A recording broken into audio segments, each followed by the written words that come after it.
Value form and surplus value. 6.1 Value and surplus value. I have dealt with the nature of the drive, tree, of capital's self-reproduction. Now it's time to question how the self-reproduction is made possible in the process MCM.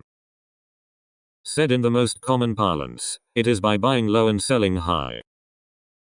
Classical economists accused this act as exemplifying the cunning nature of merchants, and stressed that the profit of industrial capital, in contrast, comes from the process of production. Their insistence on the labor theory of value understandably comes from this viewpoint.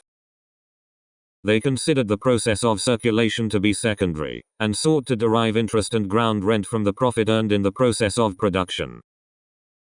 When capitalist production began in England, however, the credit system had already been in place, and even stock companies had already been active. It was merchant capital that had created them. Early industrial capitalists were no other than the merchants who began the putting out system, Verlag system.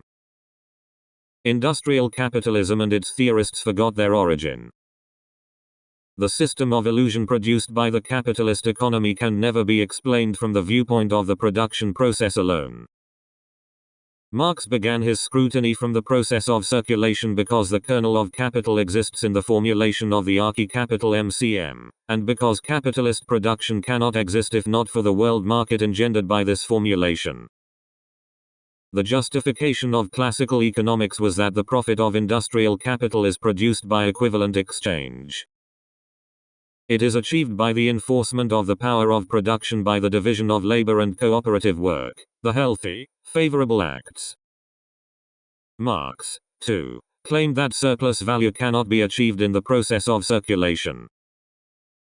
The capitalist class of a given country, taken as a whole, cannot defraud itself. However much we twist and turn, the final conclusions remain the same. If equivalents are exchanged, we still have no surplus value. Circulation, or the exchange of commodities, creates no value yet at the same time. He insisted that surplus value cannot be realized in the process of production alone. The total mass of commodities, the total product, must be sold, both that portion which replaces constant and variable capital and that which represents surplus value. If this does not happen, or happens only partly, or only at prices that are less than the price of production, then although the worker is certainly exploited, his exploitation is not realized as such for the capitalist and may even not involve any realization of the surplus value extracted, or only a partial realization. Indeed, it may even mean a partial or complete loss of his capital. The conditions for immediate exploitation and for the realization of that exploitation are not identical. Not only are they separate in time and space, they are also separate in theory. The former is restricted only by the society's productive forces, the latter by the proportionality between the different branches of production and by the society's power of consumption. Marx is saying that, regardless of what happens in the process of production, surplus value is finally realized in the process of circulation. That makes it contradictory to the previous statement, that surplus value cannot be achieved in the process of circulation. Capital cannot therefore arise from circulation, and it is equally impossible for it to arise apart from circulation. It must have its origin both in circulation and not in circulation. We therefore have a double result. The transformation of money into capital has to be developed on the basis of the immanent laws of the exchange of commodities, in such a way that the starting point is the exchange of equivalents.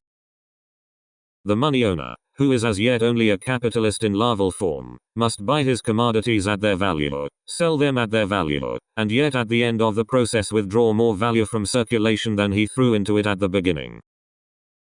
His emergence as a butterfly must, and yet must not, take place in the sphere of circulation. These are the conditions of the problem. Hic Rhodos, hic Salter. It must be noted that this antinomy is not limited to the situation of merchant capital. The surplus value in industrial capital, too, must, and yet must not, take place in the sphere of circulation. If so, we should consider this first with respect to merchant capital. As Marx said, deriving surplus value from the division of circulation alone within a value system is an unequal exchange, a fraud. On the other hand, in the case of exchange between different value systems, surplus value can be achieved even if each deal is of equal exchange within each system. Thus the Marxian antinomy is solved by invoking multiple value systems, and no other way. Marx continues. On the other hand, as I have already remarked, the exchange of products springs up at the points where different families, tribes or communities come into contact. For at the dawn of civilization it is not private individuals but families, tribes, etc. that meet on an independent footing. Different communities find different means of production and different means of subsistence in their natural environment. Hence their modes of production and living, as well as their products, are different. It is this spontaneously developed difference which, when different communities come into contact, calls forth the mutual exchange of products and the consequent gradual conversion of those products into commodities.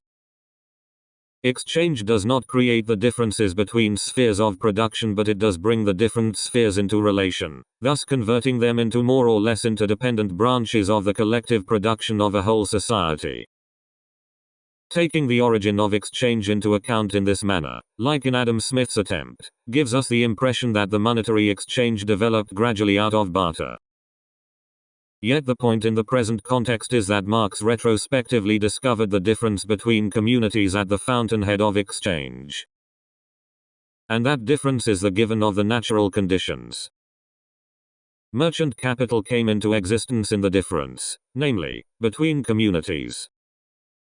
Trading nations, properly so called, exist only in the interstice of the ancient world, like the gods of Epicurus in the Intermundia, or Jews in the pores of Polish society.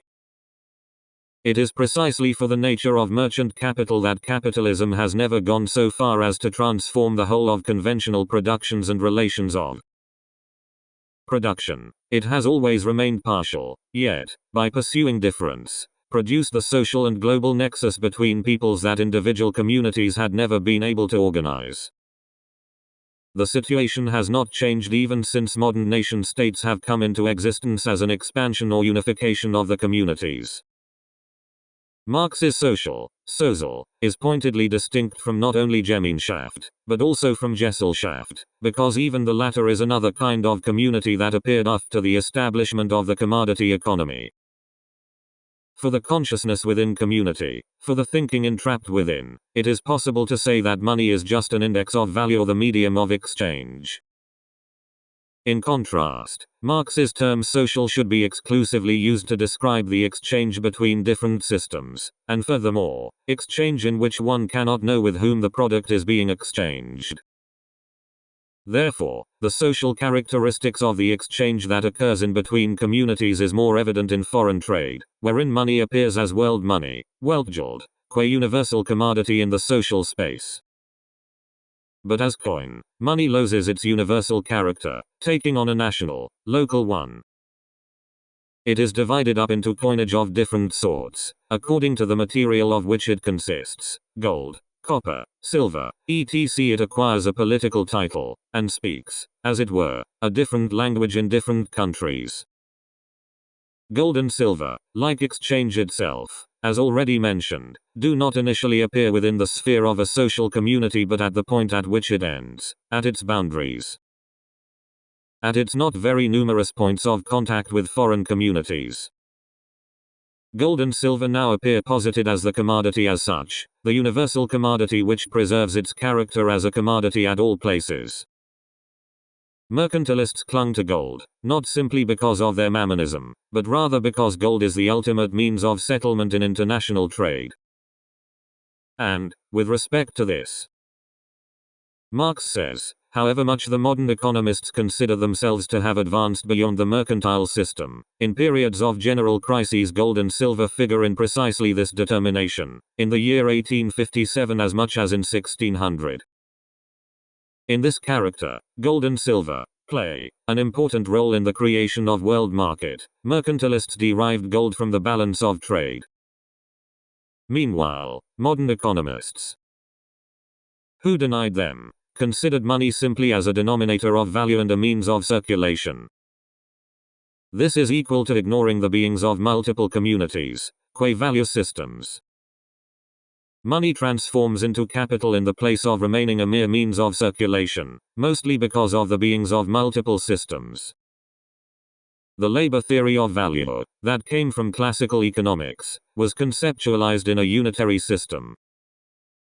Precisely for this reason, its followers had to revise their theory when having to explain why the prices of production attain average rates of profit in different departments of production.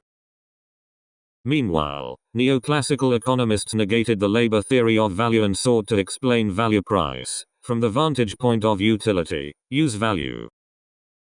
Employing the concept of marginal utility, they posited the point of equilibrium between supply and demand, without resorting to psychological elements. After all, however, classical economists too had assumed the equilibrium of price in the market, and thus they had maintained the value apropos labor time. They had paid attention to the mechanism by which individual anarchic productions and exchanges come to settle, ex post facto, in an equilibrium. Furthermore, since the core of marginal utility of neoclassical economics had already been prefigured in Ricardo's law of diminishing returns, its invention cannot be attributed to the neoclassical school. Theories of equilibrium, no matter how mathematically rigorous, are without exception conceptualized within a unitary system, and thus cannot tackle the social intercourse capital engenders. Now that one has to take different value systems into consideration, one has to suppose a value of a commodity that is different from its equilibrium price. So long as one thinks within a unitary system, money is likened to zero that structures the system in a mathematical sense, or philosophically, nothingness or apperception in the Kantian term. Meanwhile, only where there are heterogeneous systems can money transform into capital that gains surplus value from the exchange between systems. Marx appears to be more obsessed with the labor theory of value than Smith and Ricardo, who finally abandoned or revised their theory. But Marx's sense is totally different from that of his predecessors. While for the classical economists, labor value is just a replacement of the equilibrium price that is established within a unitary system, Marx began his whole analysis from manifold systems, and hence came to need the concepts of social and abstract labor value. Between manifold systems, a commodity's price naturally varies. What, then, is the value of a commodity?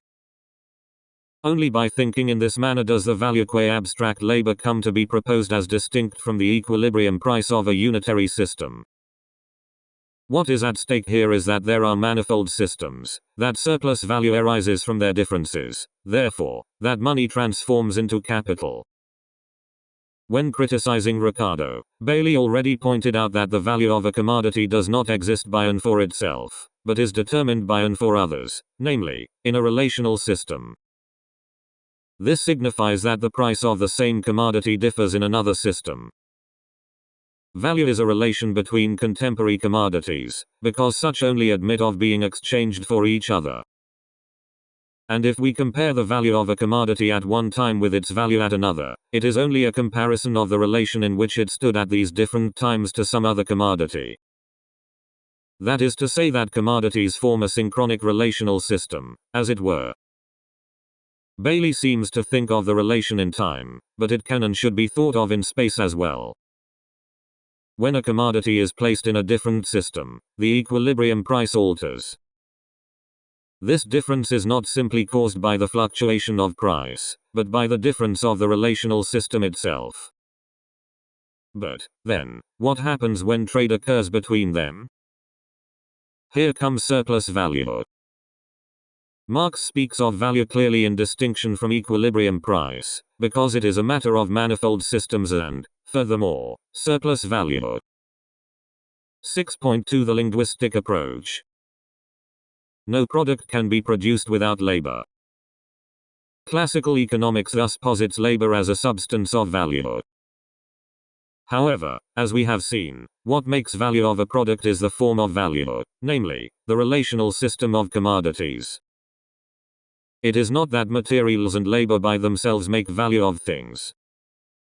It is thanks to the form of value that materials and labor become economic objects. Classical economists conceptualized the labor value that exists beyond empirical prices, while neoclassical economists negated the value and sought to remain in the sphere of empirical prices. What they both overlooked is the fact that price as well as labor value are derivative variants of the form of value qua relational system. In order to solidify our understanding of the form of value, a linguistic reference is of great help, because value is essentially like language. As we quickly realize, however, it is rather linguistics that was shaped by following the model of political economy. Roman Jakobson said as much. In the century-old history of economics and linguistics, questions of uniting both disciplines have arisen repeatedly. One may recall that economists of the Enlightenment period used to attack linguistic problems, see Foucault 1966, Ch6, as, for example, and Robert Jacques Turgot, who compiled a study on etymology for the Encyclopédie, 1756, or Adam Smith, who wrote on the origin of language, 1770. Guittard's influence on Saussures' doctrine in such matters as circuit, exchange, value, output-input, and producer-consumer is well known. Many common topics, as, for instance, dynamic synchrony, contradictions within the system, and its continual motion, undergo similar developments in both fields. Fundamental economic concepts are repeatedly subjected to tentative semiotic interpretation. Dart. At present, Talcott Parsons in 1967 and 1968 systematically treats money as a very highly specialized language. Economic transactions as certain types of conversations, the circulation of money as the sending of messages, and the monetary system as a code in the grammatical syntactical sense.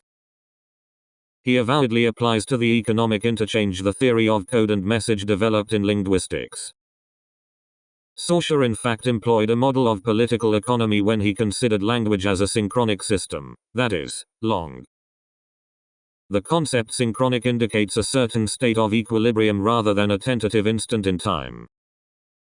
The conventional linguistics had focused on observing a certain linguistic element in its historical transformation, as detached from the whole of the system.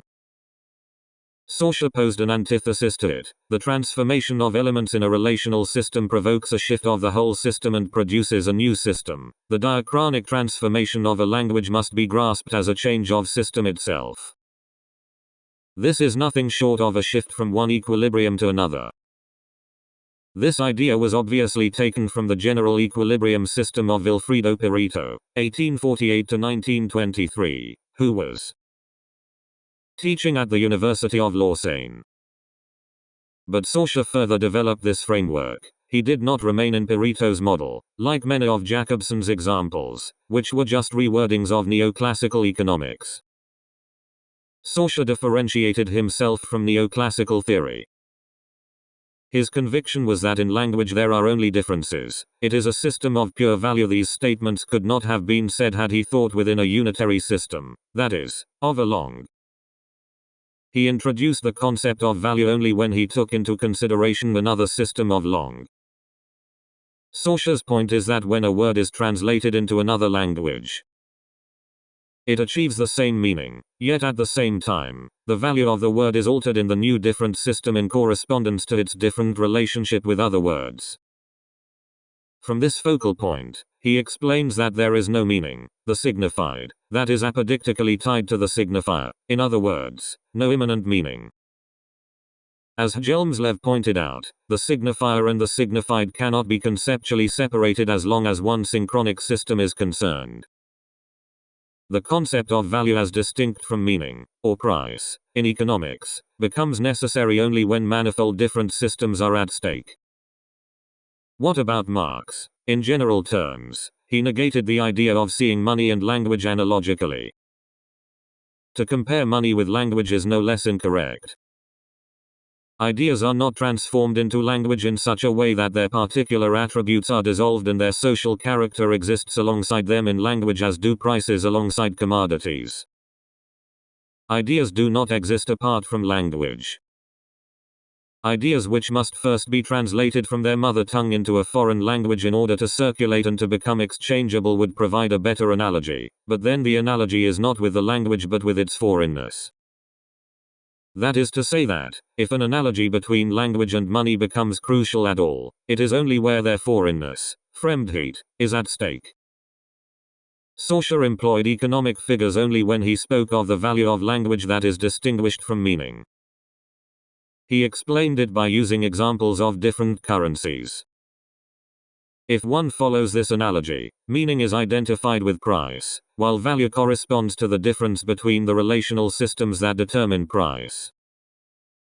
Within a synchronic system, a commodity is made to be related to all other commodities. Exchanging a commodity with money is not simply an occurrence between two things, the commodity and gold, but it is equal to placing the commodity in relationship with all other commodities. The price of a commodity does not simply express an equivalent relationship with money, but aggregates the relationship with all other commodities. What is more, the price of a commodity varies in different systems. And the difference inexorably persists, even when an equilibrium of prices in individual systems is presupposed. If placed between different systems, an exchange, even at a price that does only equal exchange within individual systems, can generate margin, surplus value. To repeat, Marx paid attention to value as it is distinguished from equilibrium price, and this is because he began his thought from a heterology of systems. He never presented value as an empirical, which is an impossibility. Empirically speaking, all we have is an equilibrium price. This is the same as saying that empirically there is only profit, but not surplus value. That which Marx discovers as value, the abstract, social labor, takes as a premise heterogeneous systems. Therefore, in Marx's concept of value, already conceived is the secret as to how surplus value or money transforms into capital. But, even though surplus value can be achieved between manifold systems as a result, the whole event is invisible to each participant. This is precisely because the process of deriving surplus value MCM is split into MC and CM, which occur in different times and places. Circulation bursts through all the temporal, spatial and personal barriers imposed by the direct exchange of products. And it does this by splitting up the direct identity present in this case between the exchange of one's own product and the acquisition of someone else's into the two antithetical segments of sale and purchase. To say that these mutually independent and antithetical processes form an internal unity is to say also that their internal unity moves forward through external antithesis. These two processes lack internal independence because they complement each other. Hence, if the assertion of their external independence, or äußerliche Verselbständigung, proceeds to a certain critical point, their unity violently makes itself felt by producing a crisis. Herein exists the crucial point: what produces capital also makes the possibility and inevitability of crisis. This is the destiny of capitalism. As Marx says, via money, selling and buying are split both spatially and temporarily. The owner of money can buy anything, anywhere, anytime. Seeing this again in analogy with language, money is like writing, écriture, in contrast to speech, parole. Written texts may be read by anyone, anywhere, anytime, and its circulation is invisible.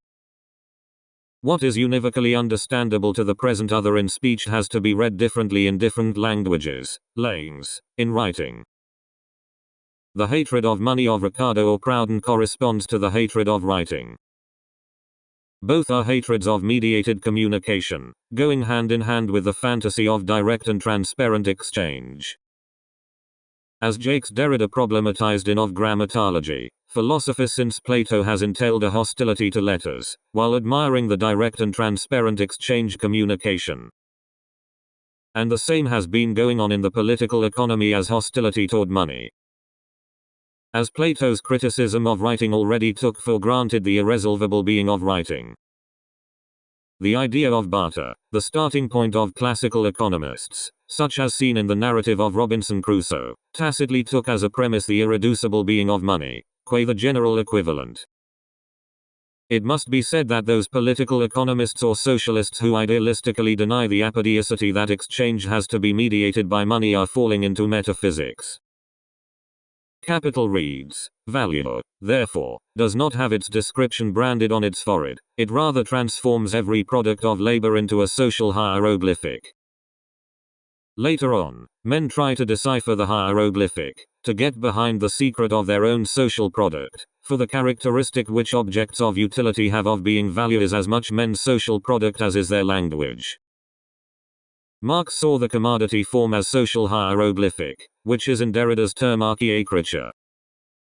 This is to say that money is not just a secondary thing, and it is already inscribed in and as the core of commodity form.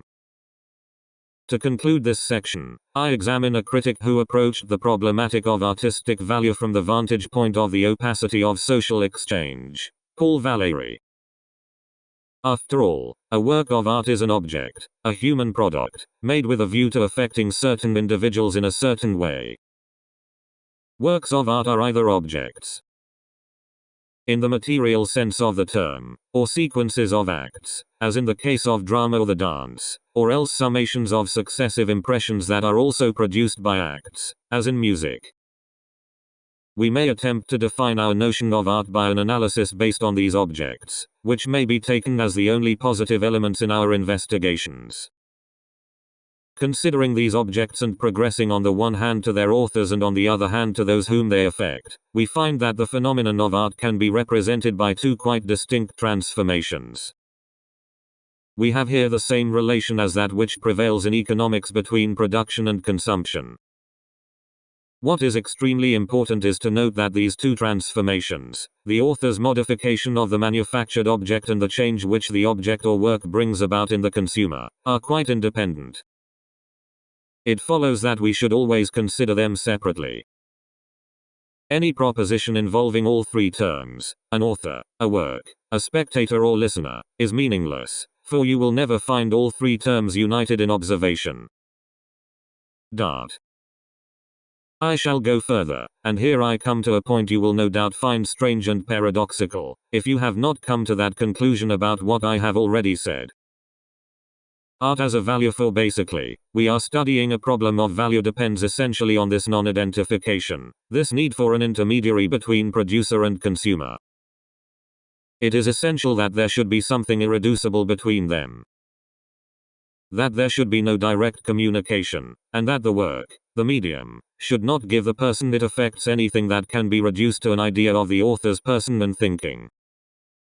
There will never be any accurate way of comparing what has happened in the two minds, and moreover, if what has happened in the one were communicated directly to the other, all art would collapse, all the effects of art would disappear. The whole effect of art, the effort that author's work demands of the consumer, would be impossible without the interposition, between the author and his audience, of a new and impenetrable element capable of acting upon other men's being. Thus Valéry points to the ultimate ground upon which the value of artwork arises in the separation of two processes, production and consumption, and the impenetrability of the gap. The direct target of his critique here is evidently Hegelian aesthetics, which stands in the position to subsume both processes, and claims that history has no opacity. For that matter, so-called Marxist aesthetics is the same. Valéry undoubtedly came to achieve this stance through his reading of Capital. Seen from this perspective, capitalists are those who seek to actually stand in different processes and systems. Merchant capitalists derive surplus value from the margin accrued between different value systems. This is not in the least based upon the fraud of unequal exchange. If a certain commodity is produced abundantly in a certain region thanks to the natural environment, the price within the relational system of commodities differs from the prices in the system of regions where the commodity is scarce or not produced at all. Merchants buy commodities where they are cheap and sell them where they are expensive. They earn surplus value from the balance, yet this is not fraud. Each exchange is executed according to the equilibrium in individual value systems. 6.3 Merchant capital and industrial capital. How then does industrial capital earn surplus value? Classical economists, who ideologically support industrial capital, emphasize the importance of profit earned in the process of production rather than in the process of circulation. Unlike Ricardian leftists, Ricardo himself never thought so simply that this was an exploitation of surplus labor, yet his idea contained the seeds from which this position derived. Ricardo considered that the natural price, as distinguished from the market price of a commodity, already contained profit, that which is then distributed to ground rent, overhead, and interest. As I mentioned previously, it is thought that Marx's theory of surplus value is a successor to this, and as a result, Marx's theory has been accused by many while defended by neo-Ricardians since Piero Sraffa. For instance, Nobuo Akishio and Michio Morishima mathematically proved the proposition: if the rate of profit is plus positive, the rate of surplus value is plus positive, that is, surplus labor exists.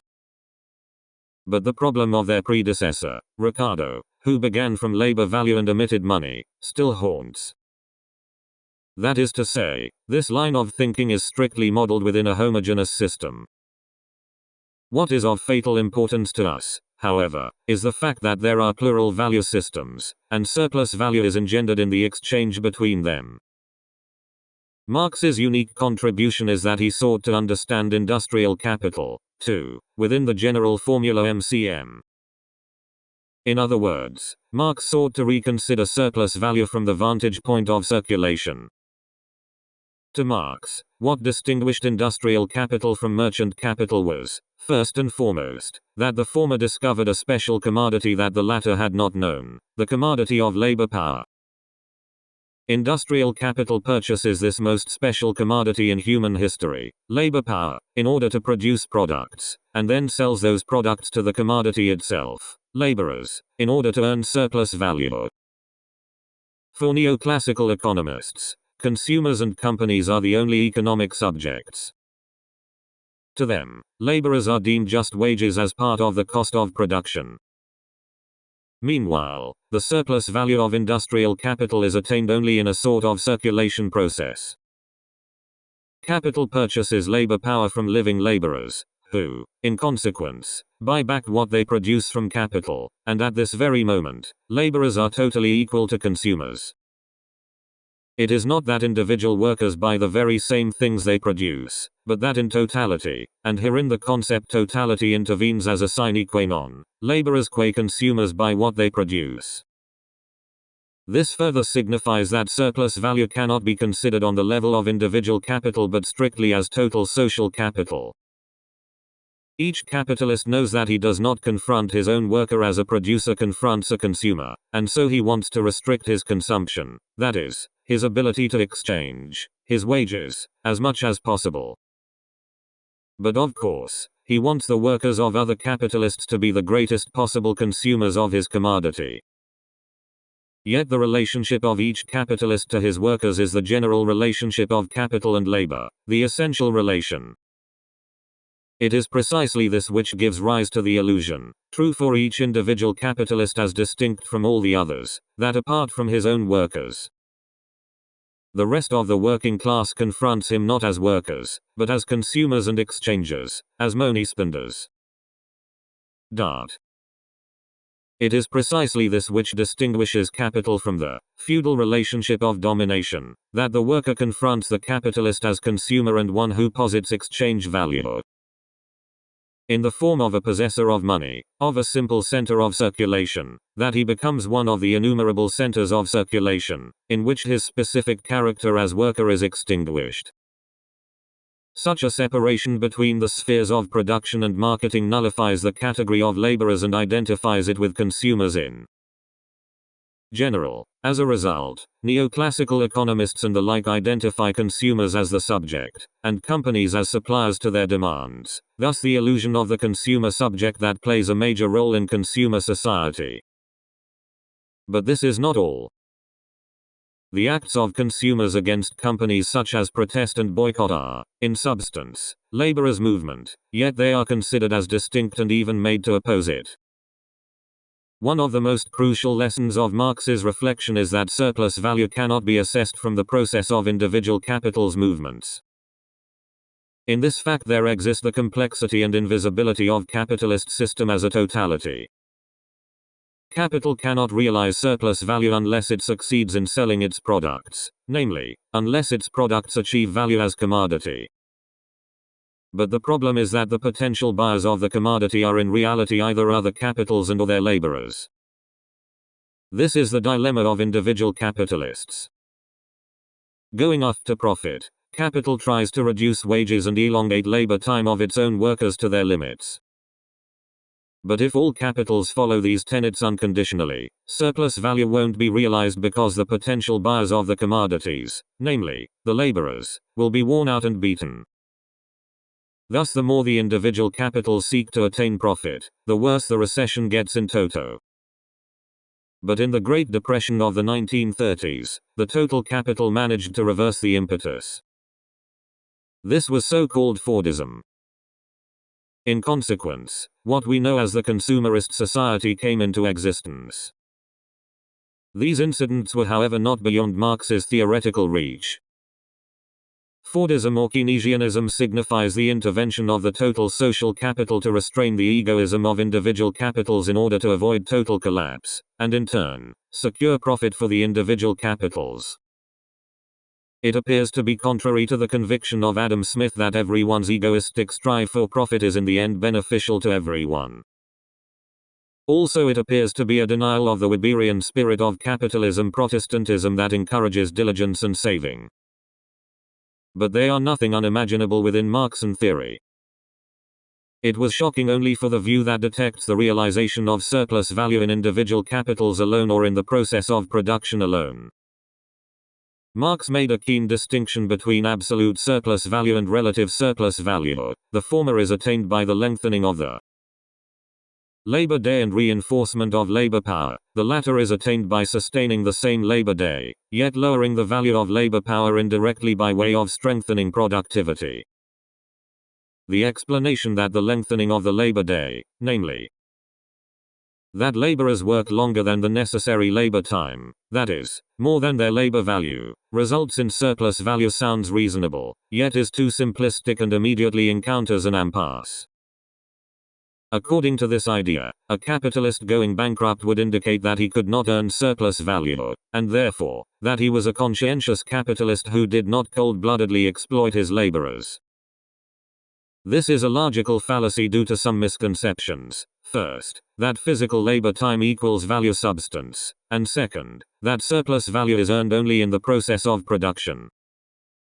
Marx was well aware that the realization of surplus value is completed in the process of circulation, and then some. The process of circulation is not enough for the realization. This is when he unleashes his antinomous cry, hic Rhodos, hic Salter. To solve this aporia, the being of manifold systems must be introduced again. The situations of industrial capital and merchant capital are different in characteristic, yet industrial capital too gains surplus value, precisely like merchant capital, from the difference between manifold systems. The labor power commodity is placed in the value system wherein all commodities relate to and rely on each other. And Marx is saying that the value of labor power varies according to nation and epoch means that the value of labor power must be taken into consideration in a synchronic relational system. Yet, if it is considered within a unitary system, surplus value cannot occur. In such a case, as merchant capital would be just a swindler, so would industrial capital be just an exploiter. The truth is that industrial capital earns surplus value by producing new value systems temporarily and continually. The surplus value proper to industrial capital is thus relative surplus value. This is attained by the following procedure. Technological innovation shortens labor time. This lowers the values of commodities that are necessary for the reproduction of labor power. Then, the value of labor power is lowered as a practical effect. Relative surplus value is an exploitation in the double sense, development to take advantage of. To classical economists, profit is supposed to be gained exclusively by the reinforcement of productivity enabled by the division of labor and cooperation, and because capitalists are responsible for this, profit belongs to them.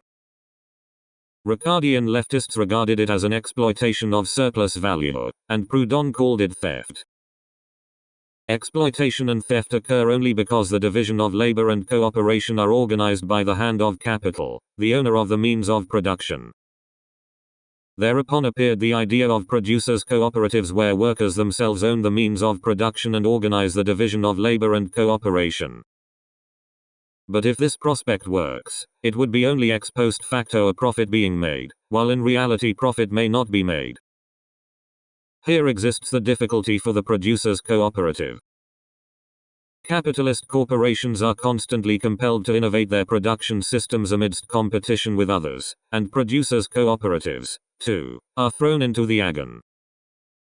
In order for them to be able to compete with capitalist enterprises, producers' cooperatives need not only outside funds but also an internal management that organizes an effective division of labor and cooperation and motivates technological innovations. Lacking a recognition of this necessity, the majority of them disappear, survive humbly in less competitive domains, or become capitalist corporations.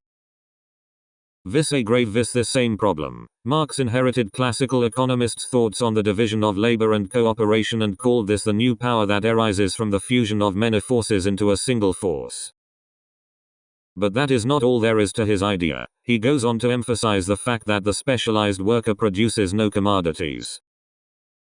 It is only the common product of all the specialized workers that becomes a commodity. Nevertheless, a capitalist pays workers the value of 100 independent labor powers, but he does not pay for the combined labor power of 100.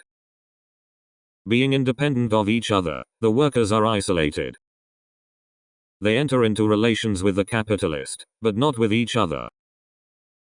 And, furthermore, labor powers, use value consists in the subsequent exercise of that power.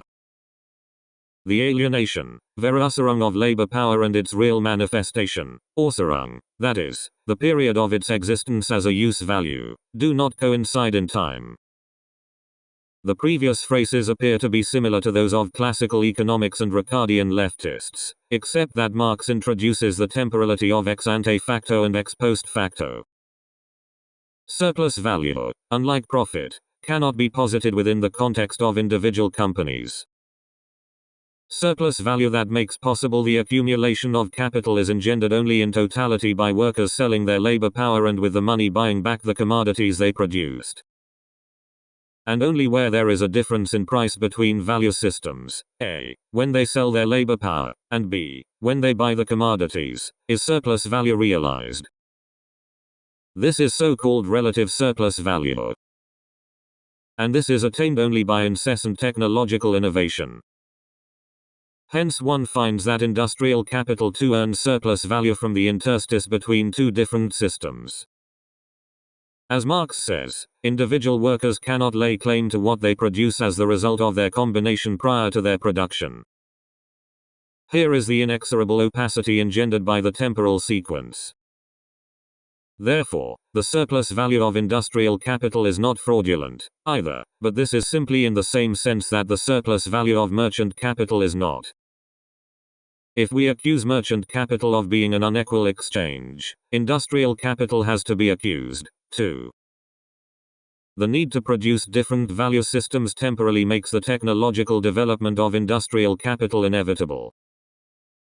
If, like Joseph Alois Schumpeter, one praises the extra surplus value earned by technological innovation as entrepreneurship, one could consider the surplus value that merchant capital gains as a fair share for its acumen in discovering the regional differences of values and its adventurous spirit of going to ever more remote places.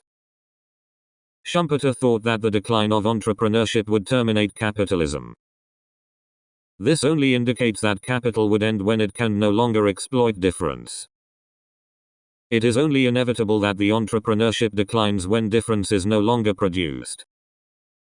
But capital cannot help discovering and or creating difference, no matter what is at stake.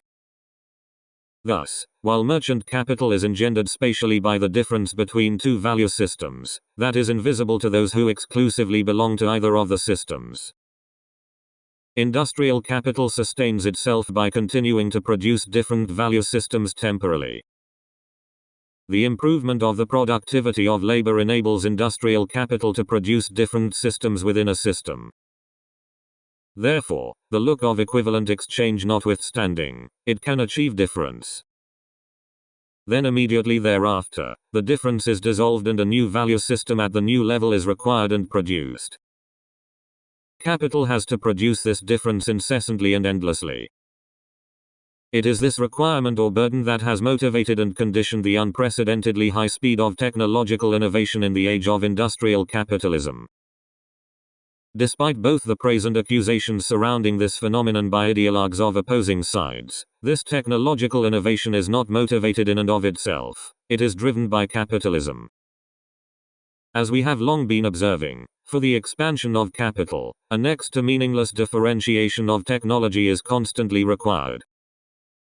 Capital is destined to motivate and continue technological innovation not for the sake of civilizing the world, but for the sake of its own survival. In order to avoid confusion, I should clarify that the expression "the value of labor is lowered" has nothing to do with lowered wages or impoverishment. It means that the value of labor is lowered relative to the standard within the given value system. In the newly formed value system, the lowered value of labor contemporaneously confronts the lowered value of products. Therefore, as a result, the living conditions of workers could be improved and even the workday could be shortened. This improvement does not in the least contradict that capital nevertheless earns relative surplus value. For the sake of definition, I have stressed the different ways by which merchant capital and industrial capital earn surplus value, the former from spatial difference and the latter by temporal differentiation. But in reality, capital does not choose either or, it employs both. For instance, in the 19th century, English industrial capitalism bought cotton from India, manufactured it into fabric, and exported it back to India. It earned tremendous profit from this cycle, involving the difference of the Indian value system. In consequence, it ruined the Indian manual labor industry, while contributing to an increase in the production of raw cotton therein. Today the situation has not changed. Industrial capitalism looks not only for cheap raw materials but also for cheap labor power, roving all over the world. When wages get high domestically, companies transport their factories abroad to find cheaper labor. Capital does not choose where and how it gets surplus value. Even in economies based upon industrial capital, the activities of merchant capital coexist omnipresently, including stock exchange and exchange rate.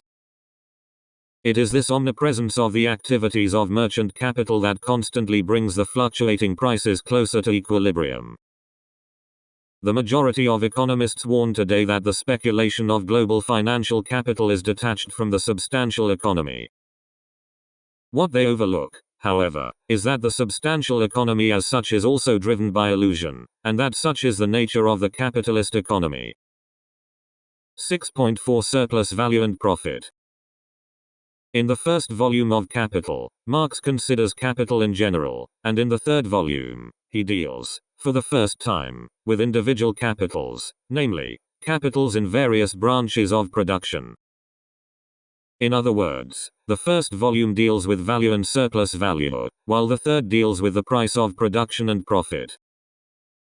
In the beginning of the third volume, he explains the design.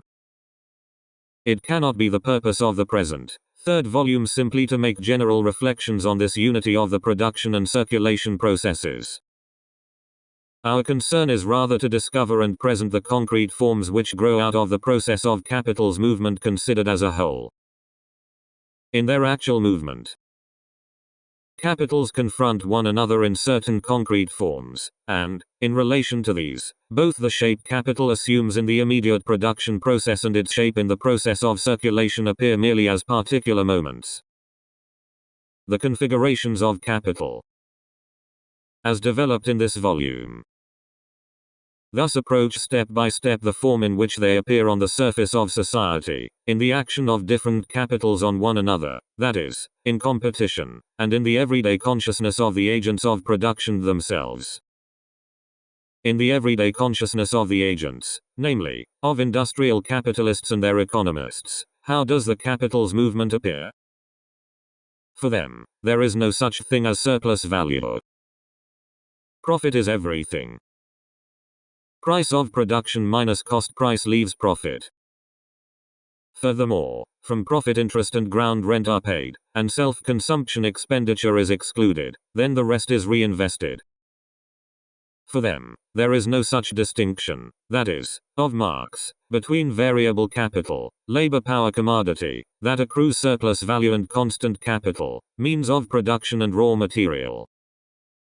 There is only the distinction between fixed capital, stock, and circulation capital, flow. Wages are part of the cost price, they are not distinguished from the costs of means of production and raw material. Profit is considered to be made by the total capital input. Every capital attempts to earn profit by reducing the cost price. Capitals are divided into various industrial branches, that is, from heavy industry to agriculture. The rate of profit of each branch approaches the average rate of profit.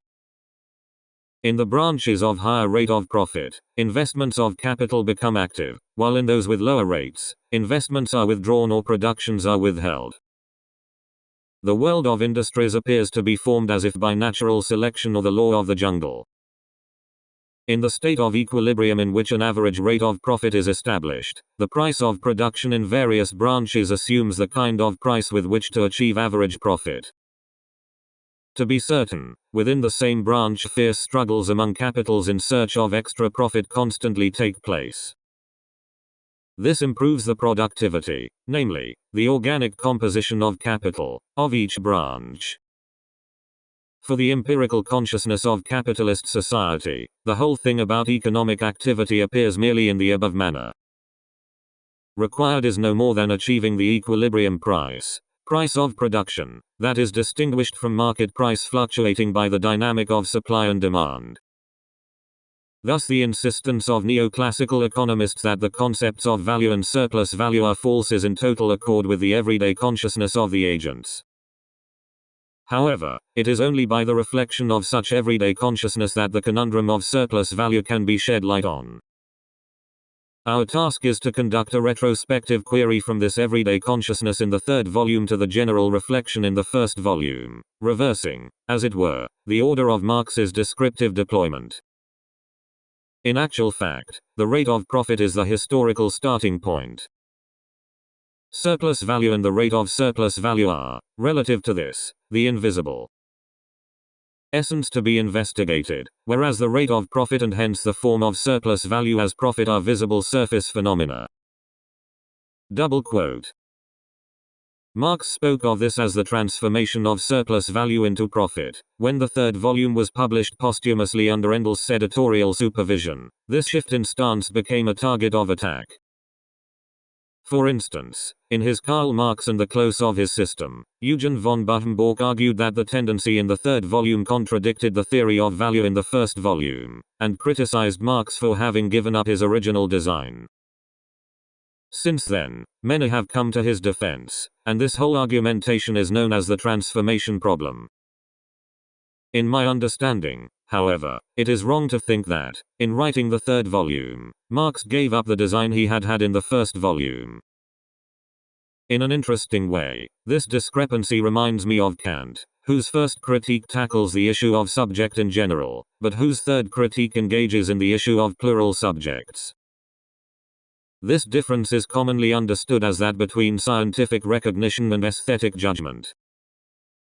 Nevertheless, it goes without saying that the multitude of subjects is at stake in scientific recognition, too. Why, then, didn't Kant begin his first critique with the issue of conflicting subjects? Because he had to first ensure the issue of the transcendental category and from that precede the multitude of conflicting subjects. In a similar way, Marx approached capital in general in the first volume in order to conduct a transcendental scrutiny of the conditions with which the accumulation of capital is made possible. This is equal to seeing the value of a commodity in the context of the value system, and grasping the surplus value of capital in the difference between value systems or in the differentiation itself. In the third volume, Marx deals with plural capitals, while at the same time transcendentally asking how it is empirically possible that they realize profit or the rate of profit. Speaking of the transformation problem, Smith and Ricardo had already encountered a similar question. Based upon his labor theory of value, Smith held that every commodity contains an immanent value.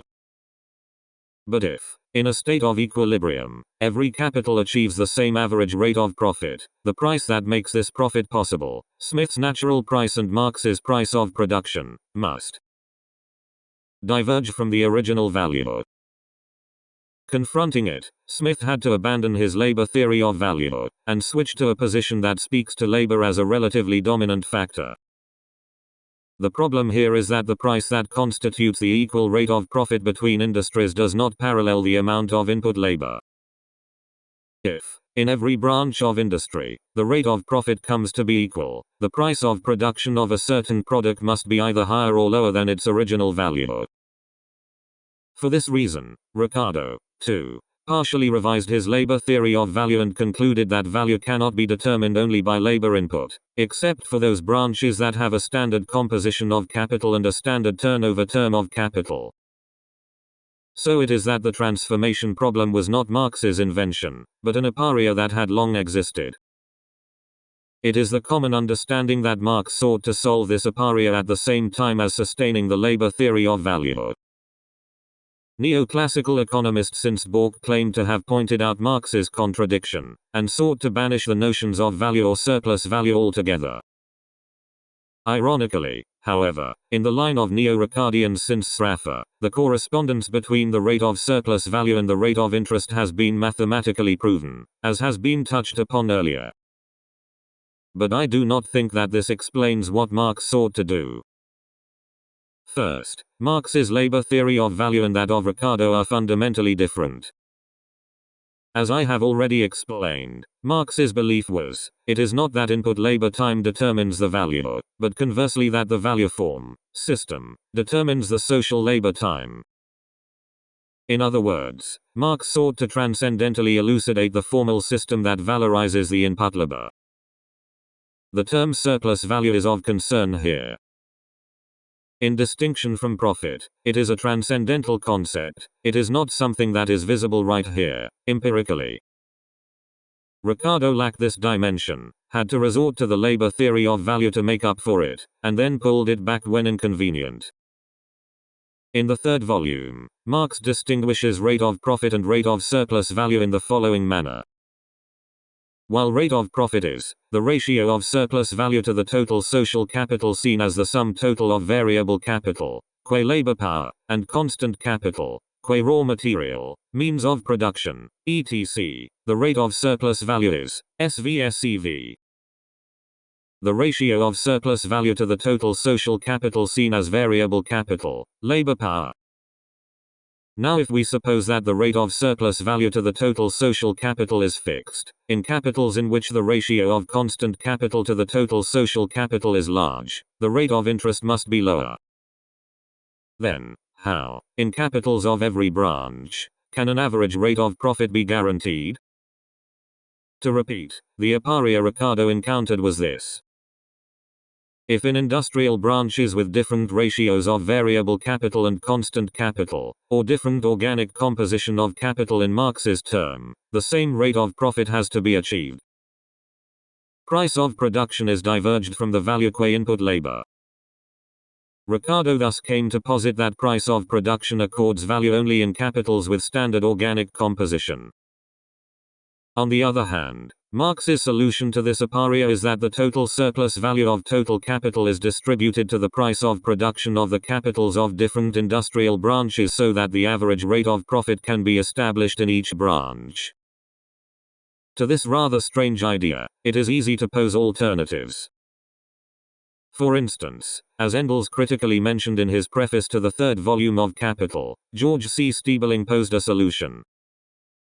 The rise of the organic composition of capital increases the productivity of labor and raises the rate of surplus value. Therefore, the rate of profit of the branch, even if it has a smaller ratio of variable capital, goes up and approaches the average rate of profit. On the other hand, Marx, though he admits that the transformation of organic composition of capital affects the productivity of labor, assumes that the productivity of labor is constant, that is, the rate of surplus value is constant. Here Marx undoubtedly premised a certain synchronic system wherein the rate of surplus value of total social capital is constant. According to our primary definition, the surplus value of industrial capital is attained by the temporal differentiation of systems, but then, what happens if it is seen synchronically? This is what Marx did. What we previously viewed as changes that the same capital underwent in succession, we now consider as simultaneous distinctions between capital investments that exist alongside one another in different spheres of production. This method is also used elsewhere. We can now move on to apply the above equation for the profit rate, PSVC, to the various possible cases.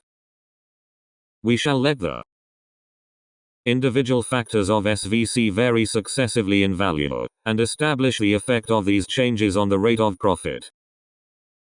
We thus obtain various sets of cases which we can consider either as successive changes in circumstances for the action of one and the same capital, or, indeed, as different capitals, existing simultaneously alongside one another, and brought in for purposes of comparison, for example, from different branches of industry or from different countries.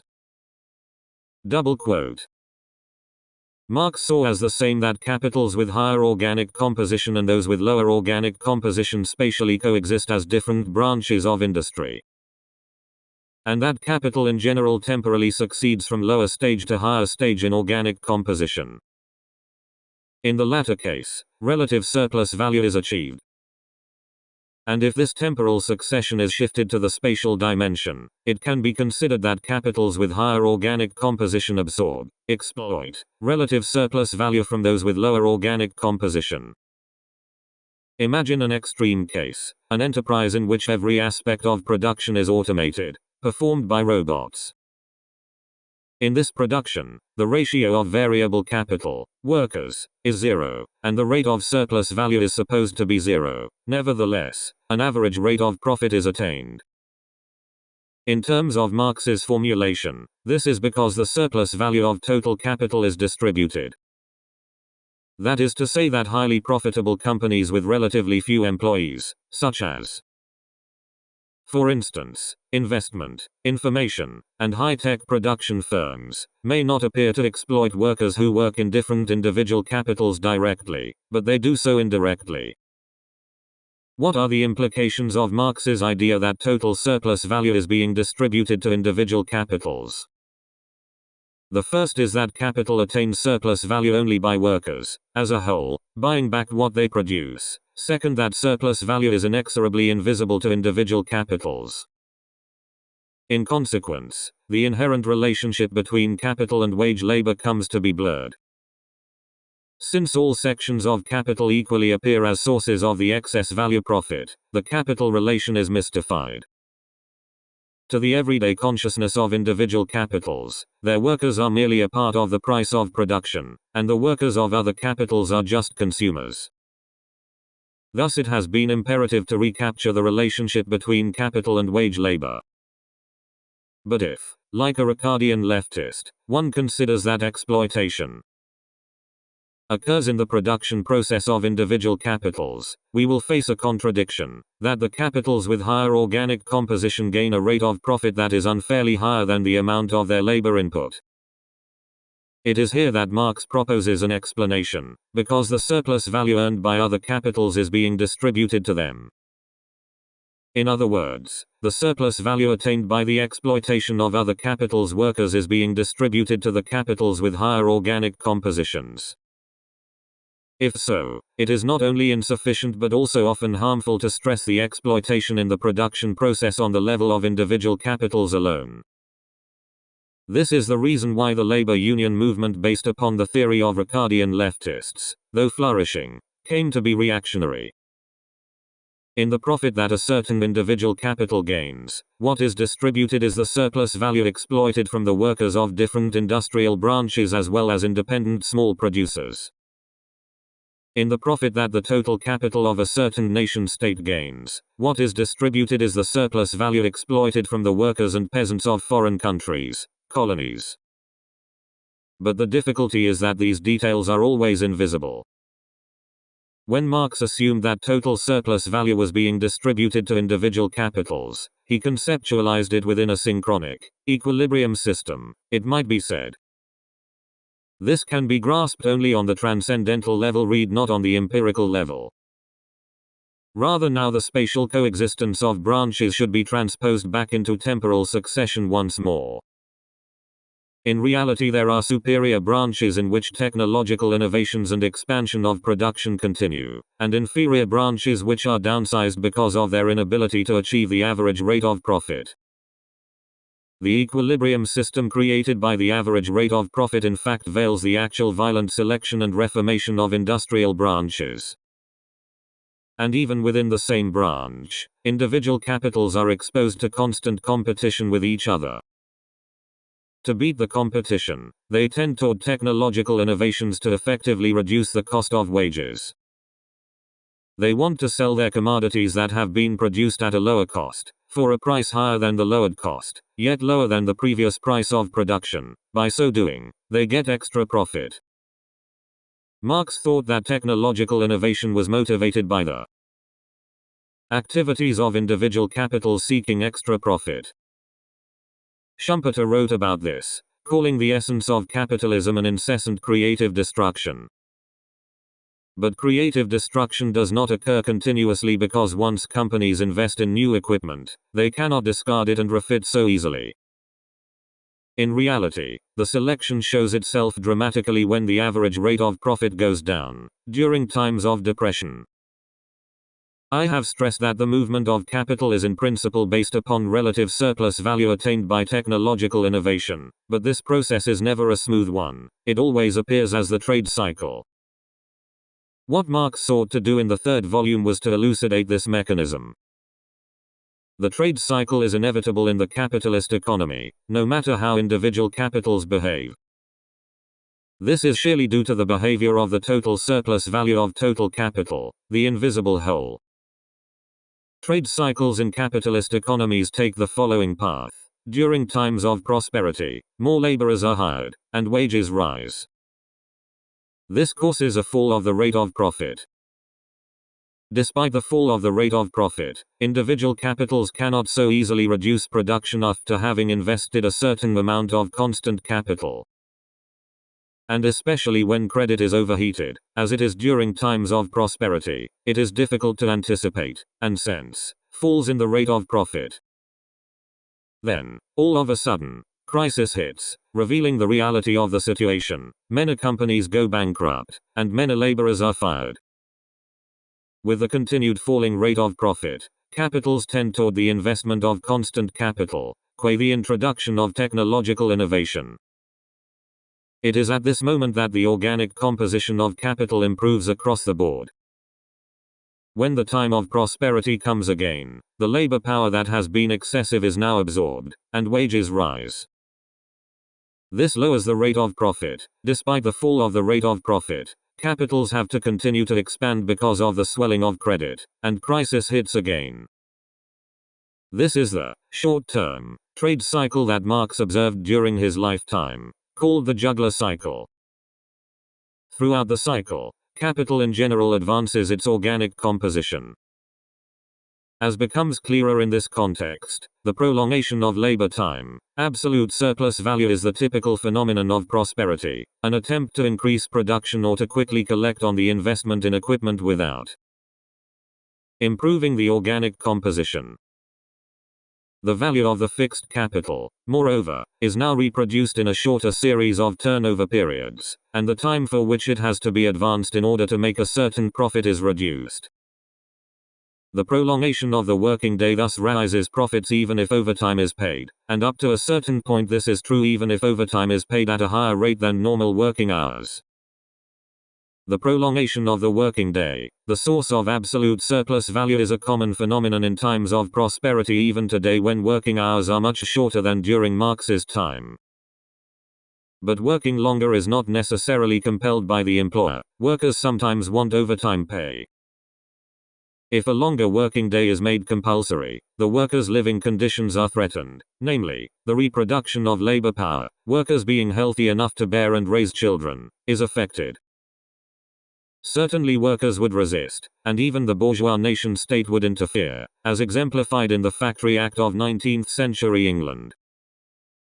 The idea of Ricardian leftists that workers are made to work longer than necessary, an idea that is often mistaken as Marx's, became the theoretical ground for the labor movement and contributed to the shortening of working hours.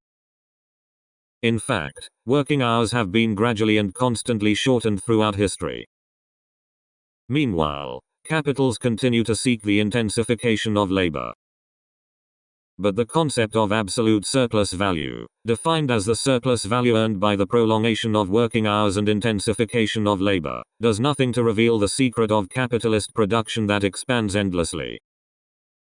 There is a strong tendency to centralize absolute surplus value. Marx, for instance, began with absolute surplus value, but in his case, it was just for the sake of description, and not anything more significant. Therefore, one need not think of it as central. On the other hand, relative surplus value can only be earned by creating new value systems through technological innovation. It is during depression, when the rate of interest goes down, that capitals raise their organic composition all at once. Technological innovations, including those that have been rendered previously, are fully employed at this moment. In short, the two kinds of surplus value, absolute and relative, that Marx explained successively must be understood as two moments of capital's circuitous movement in the process of its accumulation. What is crucial here is that the rise of capital's organic composition, what earns total capital its relative surplus value, can be made only via depression. Hence, the trade cycle is destiny.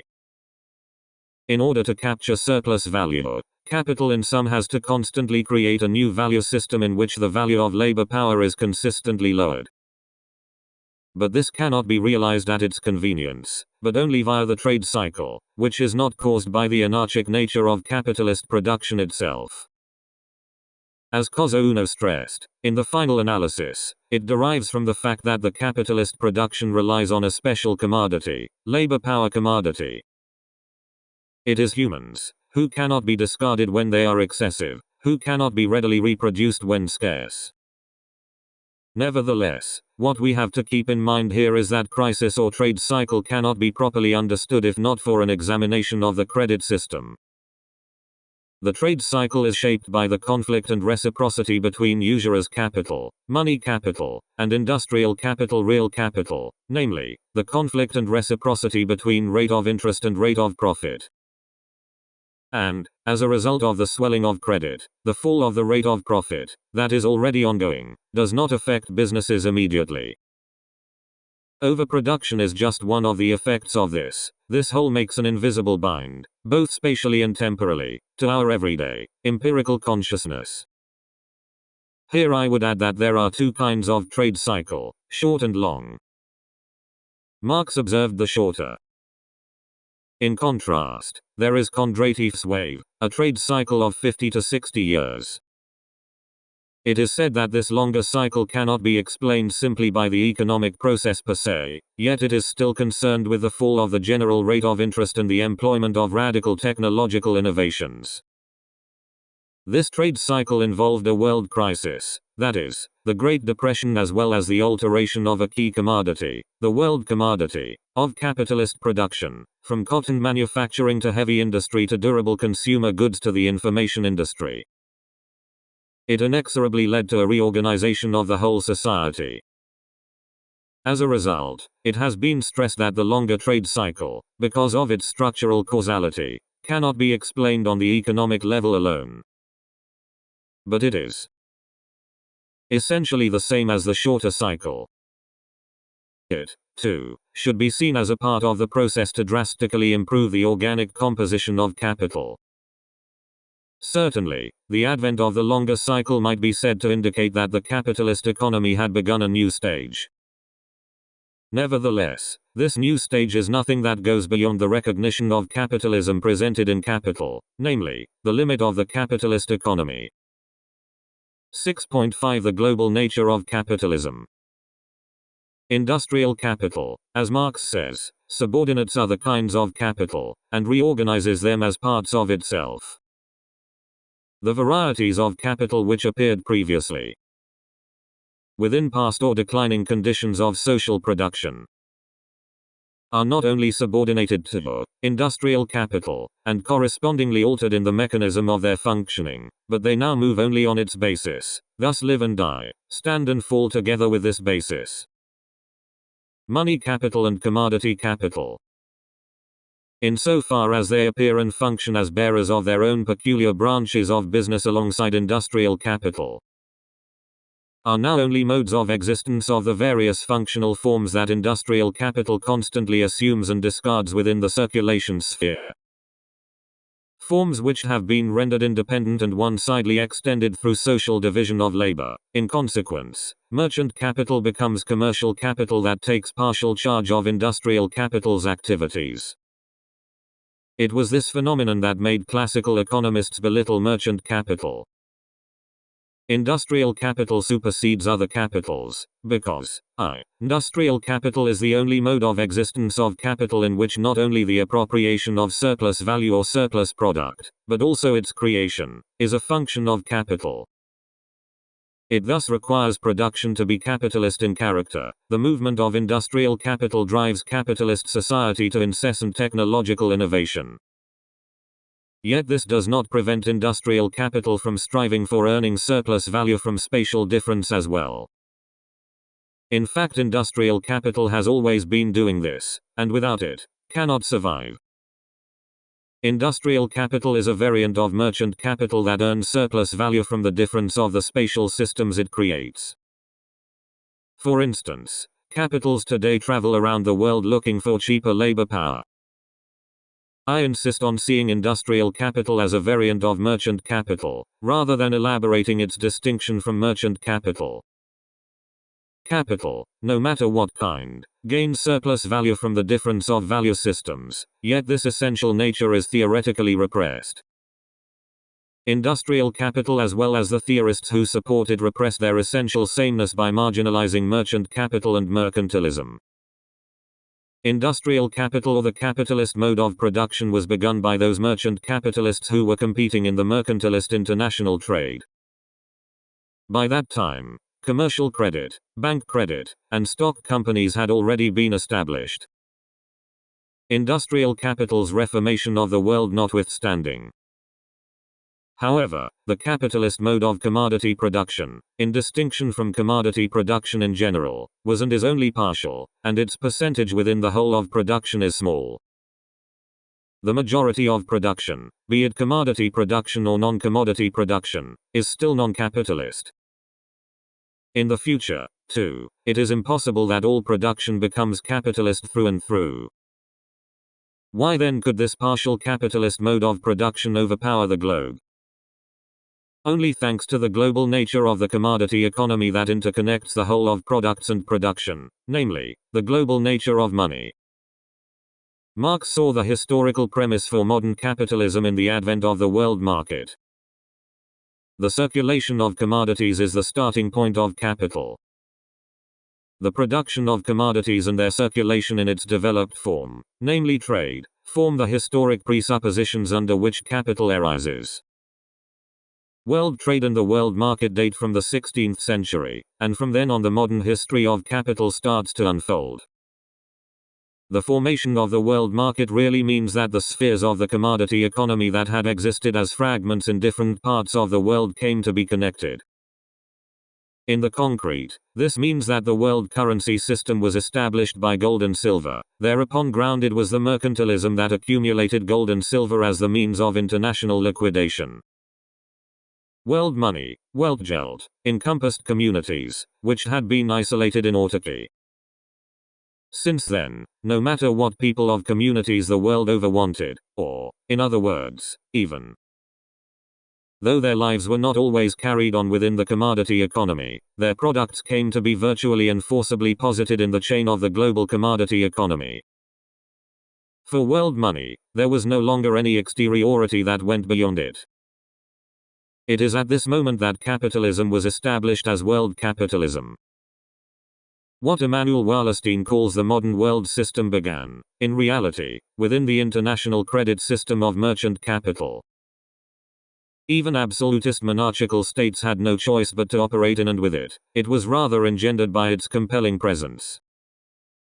So-called primitive accumulation, which separated labor power from means of production and commodified land, was rendered by the absolutist monarchical state.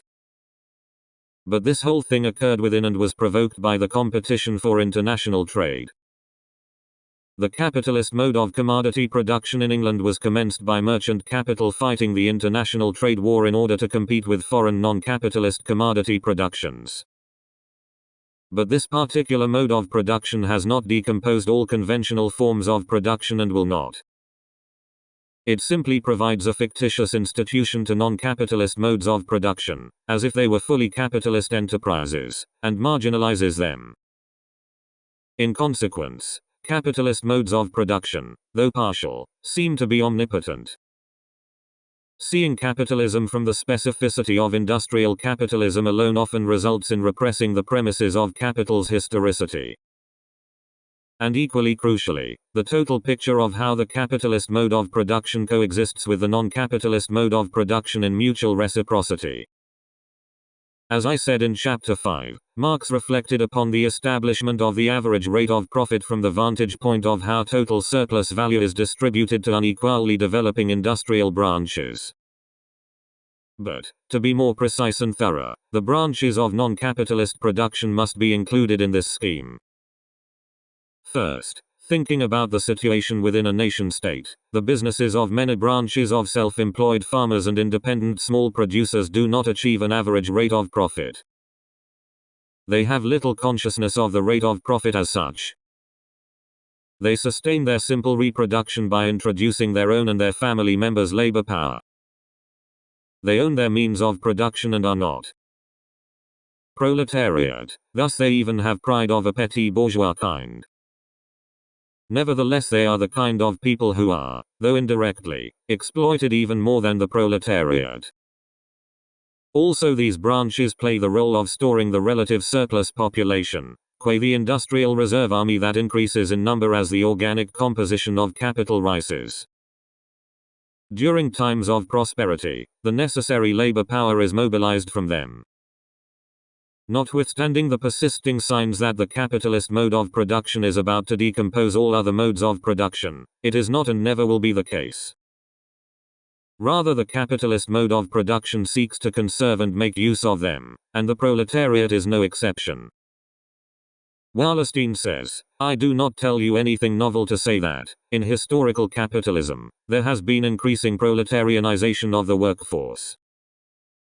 The statement is not only not novel, it is in the least surprising. The advantages to producers of the process of proletarianization have been amply documented. What is surprising is not that there has been so much proletarianization, but that there has been so little.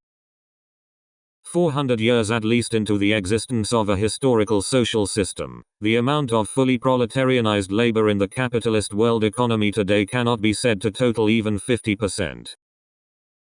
The majority of wage workers are not those fully defined proletariats who are, as Marx claims, re-workers in the double sense. The double sense means that they do not own any means of production, and they are free from various traditional binds derived from the pre-capitalist means of production, as would be the case with slaves, serfs, etc., but semi-proletariats who belong to households whose members share incomes from the various jobs they get whenever possible. In the households of the semi-proletariat, everyone shares everybody else's income. This kind of mutual aid is not exchange, but based upon the same compelled reciprocity of gift and return that I observed before.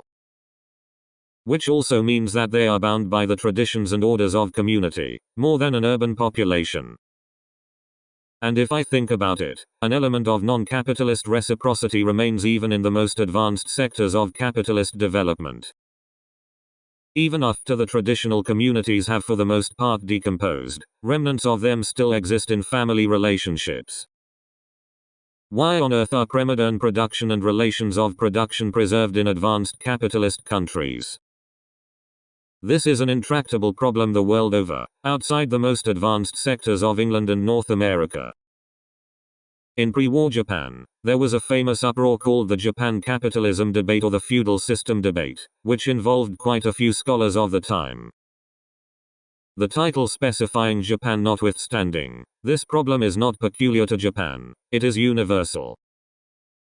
The same type of problematic, as to whether or not the societies in Latin America are feudal, reappeared in the argument between Ernst Laclau and Emanuel Wallerstein in the 1970s, in the Japan capitalism debate.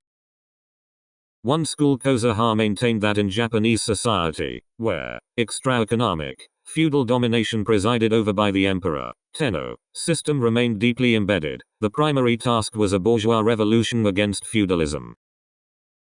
The opposition school Renoha insisted that Japanese society was already amidst a fully developed capitalist economy. What appeared to be feudal dominion in agricultural districts was in fact already a form of modern landholding wherein the farm rent overheated because of competition between the overpopulation of tenant farmers coming from cities as relative surplus population. In such a situation, the hierarchy in rural areas appeared to be even more feudal, which however was really a product of the capitalist economy, and even that phenomenon would eventually disappear. At a glance, the latter position seems to be more realistic. This, however, contained the problematic determinism that all underdeveloped capitalist nation-states would repeat the same developmental pattern as Britain. The model of capital, and overlook the crucial fact that both developed and underdeveloped nation-states coexisted in the synchronic relation of world capitalism. Meanwhile, stressing the feudal remnants, the former school at least conceived of a theoretical stance that could question the simplistic economic determinism and objectify the formation of political and mythological power, the so-called superstructure. The problematic of analyzing the Japanese specificity was then succeeded in the post-war climate by some leftist critics, such as Masao Maruyama and Takaki Yoshimoto, as, most eminently, the enigma of emperor fascism. Why? Primeval, mythological elements function in highly advanced industrial capitalist societies. For this endeavor, they introduced methods of political science and anthropology, and so forth, domains outside conventional Marxist doctrines. This somewhat corresponded to the agendas of the Western Marxists who struggled under fascism during the 1930s. Gramsci, for instance, who came to pay utmost attention to cultural hegemony, and the Frankfurt School, which introduced psychoanalysis into its analysis of power. As a general tendency, Marxists paid attention to the relative autonomy of superstructure because of their belief that this intervention would finally compensate Marx's theoretical shortcomings. As I mentioned earlier. However, Marx's 18th Brumaire of Louis Bonaparte had already revealed the mechanism of Bonapartism, the prototype of fascism, how it came into existence out of the complex of coexisting advanced industrial capitalism and conventional relations of production and class structure, by way of analyzing the every mechanism of the representation, Darstellung, and representative system, Vertretung. Thus the idea that the advent of fascism in the 1930s brought something novel, against which Marx's analysis was obsolete, was finally wrong. The idea only proved that Marx had not been read closely enough. It is now necessary to shift our problematic. The issue of why primeval mythological elements function in highly advanced industrial capitalist societies should be grasped, not as the relative autonomy of superstructure, but in the framework of why high industrial capitalization does not entirely decompose the conventional rela. scions of production, and rather conserves them for its own use, namely, it should be grasped as an immanent problem of capitalism. For instance, in 1935 Kozo Uno made an important observation when criticizing both sides of the Japan capitalism debate. The following is a rough summary of his point. The process of capitalist development in underdeveloped countries that had begun capitalization in the stage of imperialism was inexorably different from the process of British development. Forced to undertake a quick capitalist development by the pressure of advanced strong states, they had to proceed with the concentration of capital by adopting state protectionist policies and the stock system. They sought to shape up the institutions of financial capitalism while importing the form of large mechanical industry. Since the new state-supported heavy industries did not absorb much labor population, however, a large amount of relative surplus population went back to or remained in agricultural districts. This invited an overheating of farm rent, and resulted in preserving various institutions that kept feudal features. So it was that this was the result of a development of industrial capitalism rather than backwardness. Thus, it was possible that, while heavy industrialization was going on, feudal remnants were reinforced and premodern representations were created. In short, countries did not follow the course that Great Britain had gone through. Therefore, both developed and underdeveloped countries have to be seen in the synchronic structure of world capitalism. Also, as we shall see later, here one must recognize the autonomous being of the state, independent from capital. The Marx of Capital did not tackle this problem head-on, but his account of the price of production implied the answer. He began this account from the fact that industrial branches with different productivities coexist. Concerning the average rate of profit and the price of production, Marx stressed that, when these industrial branches with difference coexist in equilibrium, the more productive branches are depriving others of surplus value. Herein exists the reason why the capitalist mode of production, albeit partial, becomes dominant. And this is the crux of what is called exploitation. The surplus value in the capitalist mode of production is attained by technological innovation or improvement of the productivity of labor. But this is via the difference that is made not only from the extra profit within the same branches, but also from the gap with other branches of production. These considerations have been made exclusively within the model of a nation-state, yet the whole scheme can and should be applied to the world market. So now I will take up the case of world trading, which has so far been bracketed. For, c. Capitalist production never exists without foreign trade. The Industrial Revolution centered on cotton manufacturing in England occurred not because of an impetus of the domestic market, but due to the mercantilist struggle over international hegemony. In this climate, Ricardo objected to mercantilist profit-making from foreign trade and the protective tariff constituted for it, with the conviction that free trade would result in mutual profit. This was based upon his theory of comparative costs. In the total production cost in each country, the production branches of which productivity is comparatively high, namely, of which commodities are produced with less labor input, are naturally specialized into exportation branches. And the international relation of specialization is formed between these branches. This was, however, little more than an ideology of Great Britain, the factory of the world, that made all other countries suppliers of raw material. Ricardo explained the mutual benefit of world specialization, citing examples of England cotton fabric, and Portugal, wine. But he was wrong. It is a historical fact that, thanks to this very structure, Portugal turned into an agricultural country subordinated to English industrial capitalism. What is more, consider the England-India relation. Up until the end of the 18th century, Indian cotton products had been overpowering English textile industries. As a countermeasure, Great Britain began to raise tariffs against Indian products to protect national manufacturers. Then, after the success of the Industrial Revolution, at the point when the price of English products got cheaper, she began to advocate free trade. The result was the destruction of traditional Indian manual labor industries. This was far from the result of free trade. It was a direct result of the politico-military colonial domination that forbade India from claiming her own tariff rights. The lesson from this history is that liberalism was, despite its appearance to the contrary, a variant of mercantilism. The liberalism of classical economics took for granted Great Britain as the factory of the world, while forcing all other countries to be suppliers of raw material.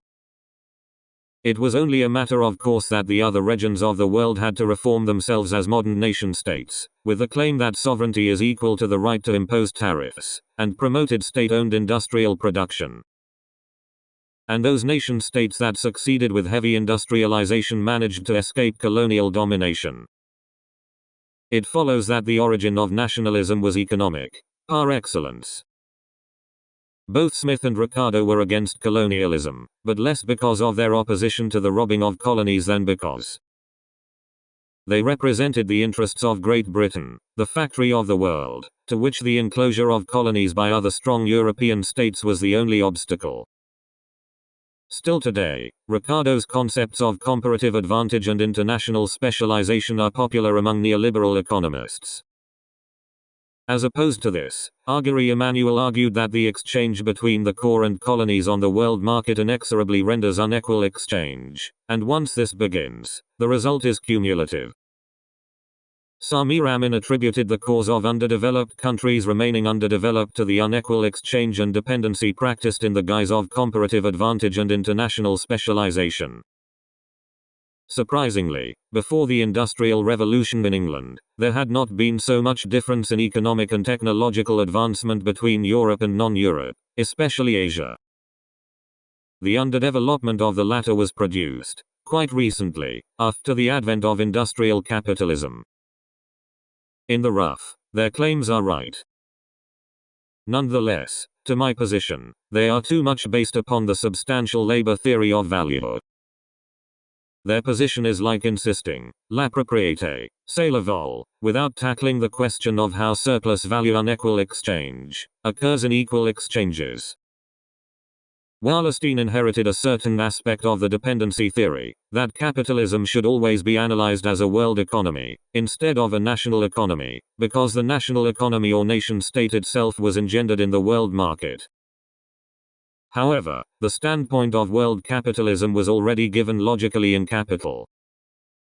As opposed to Ricardo's theory of international specialization. When Marx tackled the nature of industrial capitalism with the problematic views of world market and merchant capitalism, he already had in mind what is referred to today as world capitalism. That is, in Capital, Marx dealt with not the English national economy but with world capitalism. Here again Marx employed an antinomy. He once said, capitalist production never exists without foreign trade.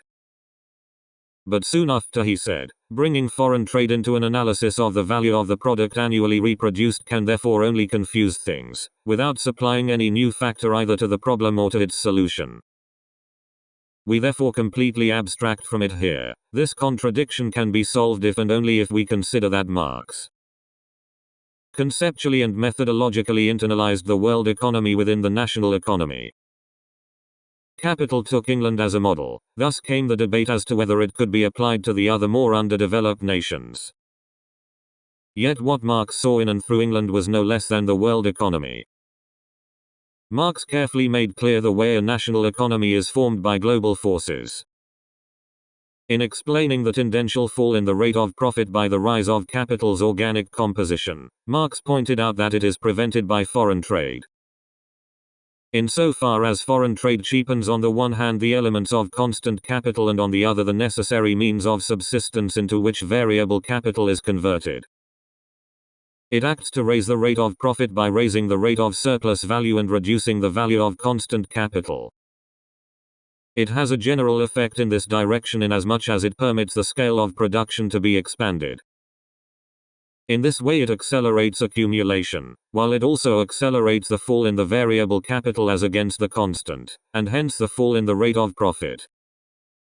And whereas the expansion of foreign trade was the basis of capitalist production in its infancy, it becomes the specific product of the capitalist mode of production as this progresses, through the inner necessity of this mode of production and its need for an ever-extended market. Here again we can see the same duality of effect. Ricardo completely overlooked this aspect of foreign trade.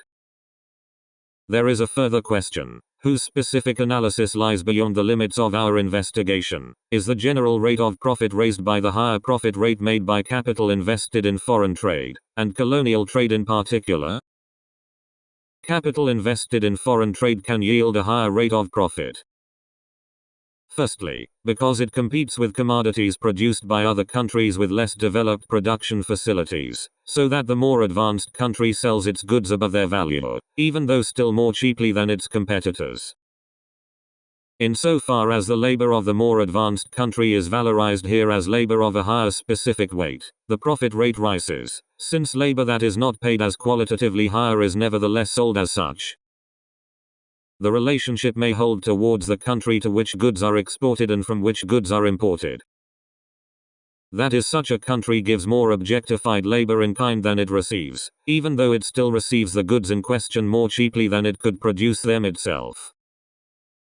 In the same way, a manufacturer who makes use of a new discovery before this has become general sells more cheaply than his competitors and yet still sells above the individual value of his commodity.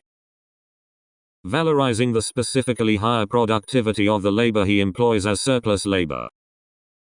He thus realizes a surplus profit. As far as capital invested in colonies, etc., is concerned, however, the reason why this can yield higher rates of profit is that the profit rate is generally higher there on account of the lower degree of development, and so too is the exploitation of labor, through the use of slaves and coolies, etc. Full stop. But this same foreign trade develops the capitalist mode of production at home, and hence promotes a decline in variable capital as against constant, though it also produces overproduction in relation to the foreign country, so that it again has the opposite effect in the further course of development. We have shown in general, therefore, how the same causes that bring about a fall in general rate of profit provoke counter effects that inhibit this fall, delay it and in part even paralyze it. These do not annul the law, but they weaken its effect. If this were not the case, it would not be the fall in the general rate of profit that was incomprehensible, but rather the relative slowness of this fall. Here Marx shows us that the tendential fall in the rate of profit is inevitable within a system, a nation-state. The tendential fall in the rate of profit is not a problem that arose anew in the stage of imperialism that developed heavy industry. From the beginning, capitalist production never exists without foreign trade. Marx thought, from early on, that industrial capitalism did not exist without the world market. Why then did he take the trouble of such a detour, in folding the world economy into the English economy, instead of directly tackling the world economy? To this day this remains one of the most troubling enigmas of capital. I believe it was because he had to negate the stereotypical view that grasps world capitalism just as an aggregate of individual national economies. The point is that no single national economy could be autonomous, no matter how hard it resists. It is inexorably combined into the system of world specialization. Now seen from the paradoxical view of nation world, wherein the products of various countries are internalized, the issue of unequal exchange by foreign trade can be transposed back to the branches within a national economy that have different organic compositions. As I have already mentioned, total surplus value is distributed to the capitals with the higher organic composition, as the average rate of profit or the price of production. Only in this manner is it possible to see that under the free trade that Ricardo advocated, namely, specialization by comparative advantage and international specialization, surplus value is transferred exploited, from the margin to the center via the fair trade at the price of production. Facing the problem as to why and how the general rate of profit can be established among different branches of production, it must be said, Marx was already dealing with it on the level of world capitalism. With respect to the uneven development, Wallerstein says, core and periphery, then, are simply phrased to locate one crucial part of the system of surplus appropriation by the bourgeoisie. To oversimplify, capitalism is a system in which the surplus value of the proletarian is appropriated by the bourgeois. When this proletarian is located in a different country from this bourgeois, one of the mechanisms that has affected the process of appropriation is the manipulation of controlling flows over state boundaries. This results in patterns of uneven development which are summarized in the concepts of core, semi-periphery and periphery. This is an intellectual tool to help analyze the multiple forms of class conflict in the capitalist world economy. However, in this unequal exchange, is there any one particularly insidious operation? There is no conundrum here. It appears enigmatic only because one considers industrial capital to be different from merchant capital. As I mentioned, merchant capital practices equal exchange in individual systems, yet the difference between systems itself earns the surplus value. And industrial capital, too, earns surplus value from the difference between systems, by temporally differentiating systems. In the stage of merchant capital, the uneven development between regions was conditioned sheerly by the natural environment. But the intervention of industrial capital changed the condition. With the exchange of industrial products, the products of non-industrial nations were forced to specialize, namely, in raw materials, which brought about unevenness. Ever since, this unevenness has been reproduced every day. Since as early as the late 19th century, Marx's prospects, the tendential fall in the rate of profit, the impoverishment of the proletariat, and the polarization of classes, have been questioned and criticized as unrealistic. It was true that British workers achieved a certain leeway counter to Marx's law of impoverishment. But this does not disprove his analysis, because British capital gained surplus value from foreign trade, which was redistributed to the compatriot workers to a certain extent. That is to say that the impoverishment occurred less within one nation-state, namely, Great Britain, than to people abroad. And, of course, this is still going on. More than half the population of Earth is experiencing famine. Previously, I said that surplus value can be detected on the level of total social capital rather than on the level of individual capitals, and in this context, the level should be further upgraded from that of a nation-state to total world capital. Capital is truly a critique of political economy because it sought to grasp capitalism from the stance of world capitalism beyond a polis, nation-state. This page intentionally left blank. Toward transcritical counteractions. 7.1 The state, capital, and nation. My emphasis on Marx's retrospective query into merchant capital, MCM, does not suggest that the development of capitalism since the 19th century can be ignored. It is totally the opposite. In order to see the development clearly, the retrospective query was imperative. Rather, it was the ideology of industrial capitalism, upon which classical Marxism was based, that was the very obstacle to our seeing the peculiarity of the development of contemporary capitalism. And the retrospective or belated query was the method of undoing this bind. Capital has been rebuked as having become obsolete in the epoch since it was written, while efforts to renovate it creatively have been ongoing among Marxists. My attempt in writing this book is unrelated to those efforts. It is a return to capital once more to read in it the potential that has been overlooked. By no means could Marx have taken into consideration such recent events as imperialism, joint stock companies, apropos separation between capital and management, financial capital, and Keynesianism. But, was their novelty so fundamental that Marx could not even have imagined them? I would say no. As precisely presented in Capital, they had already existed as form, if not substance, even before the advent of industrial capitalism.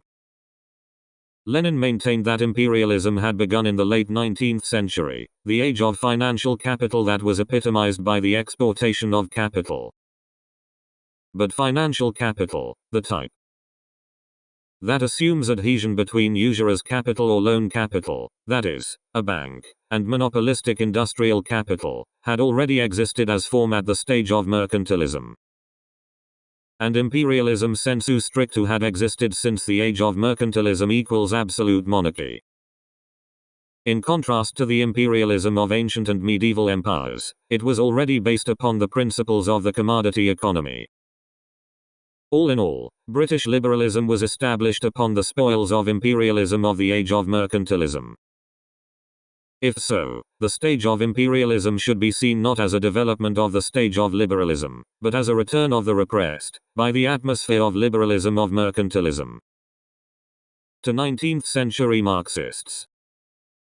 Such phenomena as the domination of financial capital and imperialism appeared as drastically novel. Because they were deeply affected by classical economics qua an ideology of industrial capitalism, despite their stress on Marx as a critic of classical economics. Along with the establishment of industrial capitalism and with the thoughts of classical economics, the preceding forms were deeply buried. The ideology of industrial capitalism, namely, that which Max Weber highly appreciated as the Protestant ethics and the spirit of capitalism, is still living today. When something occurs to counter them, it is represented as